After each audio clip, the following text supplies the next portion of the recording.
नहमदुहु व नसल्ली अला रसूलिहिल करीम। एक सवाल हमारे पास आया कुरान मजीद में, इरशाद रब्बानी है अन्नबिय्यु औला बिल मुमिनीन मिन अनफुसिहिम व अज़वाजुहु उम्महातुहुम, कि ये नबी मुसलमानों का उनकी जानों से भी ज़्यादा मालिक है, और नबी की जो बीवियाँ हैं उम्मत की माएँ हैं। तो इसका मतलब क्या है? देखें, इसका मतलब ये है कि दीन और दुनिया के तमाम उमूर में नबी करीम अलैहिस्सलाम का हुक्म तमाम मुसलमानों पर नाफिज, और आपकी इताअत, आप अलैहिस्सलाम की इताअत तमाम मुसलमानों पर फ़र्ज़ है। औला का मतलब होता है ज़्यादा करीब, ज़्यादा मालिक। और बुखारी शरीफ में हदीस मौजूद है, हुज़ूर अलैहिस्सलाम ने फरमाया कि मैं तमाम आले ईमान का मालिक और मुख्तार हूँ, उनकी जानों से भी ज़्यादा है। तो याद रखें, जो तमाम अम्बिया अलैहिस्सलाम उम्मत के रूहानी वालिद होते हैं। तो इसी वजह से तो जो तमाम मुसलमान हैं आपस में भाई भाई, जिस्मानी वालिद हैं, नबी पाक अलैहिस्सलाम तमाम उम्मत के दीनी रूहानी वालिद हैं, जिस्मानी वालिद नहीं है। तो बाकी इस हवाले से अज़वाजुहु उम्महातुहुम, नबी की जो बीवियाँ उम्मत की माएँ हैं, मतलब ताज़ीम में, हुर्मत में, जैसे सगी माँ से निकाह हराम है, इसी तरह यानी इनकी ताज़ीम में हुर्मत है नबी करीम अलैहिस्सलाम की अज़वाज मुतहहारात की, पाक बीवियों की।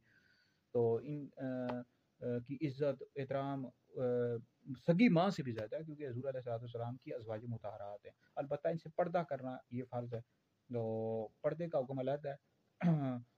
लेकिन जो ताज़ीम और हुर्मत है, जैसे सगी माँ से निकाह नहीं कर सकते, इस तरह इनसे भी नहीं हो सकता। तो ये ताज़ीम और हुर्मत के हवाले से है। बाकी पर्दे का हुक्म अलग है, पर्दा अज़वाज मुतहहारात से किया जाएगा। तो बाकी ताज़ीम और हुर्मत का हुक्म अलग होता है।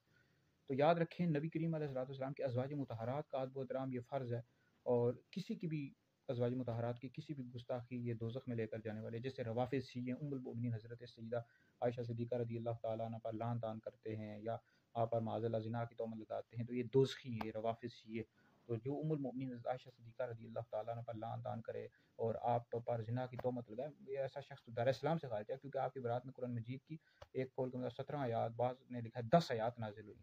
आप पर जो ज़िना की तोहमत लगाए, माज़अल्लाह, ऐसा शख्स दार इस्लाम से खारिज है। बहरहाल रवाफ़िज़ शिय्ये जो हैं ये खुलफाए राशिदीन की खिलाफत का इनकार करते हैं, तो इस वजह से भी काफ़िर हैं, दार इस्लाम से खारिज हैं। तो बहरहाल ये वीडियो सुने, दीगर लोगों तक पहुँचे, आप लोगों के लिए बहुत बड़ा सदका जारिया। बहरहाल अगर कोई ऐसा शिया जो तमाम सहाबा का अदब एहतराम करता है, सिर्फ शिया है, नहीं मौला अली को, शेखैन हज़रत अबू बकर उमर से अफ़ज़ल बताता है, ऐसा शख्स भी गुमराह बददीन अहले सुन्नत से खारिज है। लेकिन ये है कि बाकी उसके अकायद अगर ठीक हैं तो हम उसको काफिर तो नहीं कहते, लेकिन ज़्यादातर जो रवाफ़िज़ ये होते हैं, खुलफाए राशिदीन की खिलाफत का इनकार करते हैं, उम्मुल मोमिनीन आयशा सिद्दीक़ा पर लान तान करते हैं, तोहमत लगाते हैं ज़िना की, तो फिर ऐसे जो रवाफ़िज़ ये हैं दार इस्लाम से खारिज हैं। अहले सुन्नत का ये अक़ीदा है कि अंबिया अलैहिस्सलाम के पास सबसे अफ़ज़ल अबू बकर है, फिर उमर है, फिर उस्मान है, फिर अली है। जो शख्स मौला अली को अबू बकर उमर से अफ़ज़ल बताया, ऐसा शख्स गुमराह बददीन और अहले सुन्नत से खारिज है।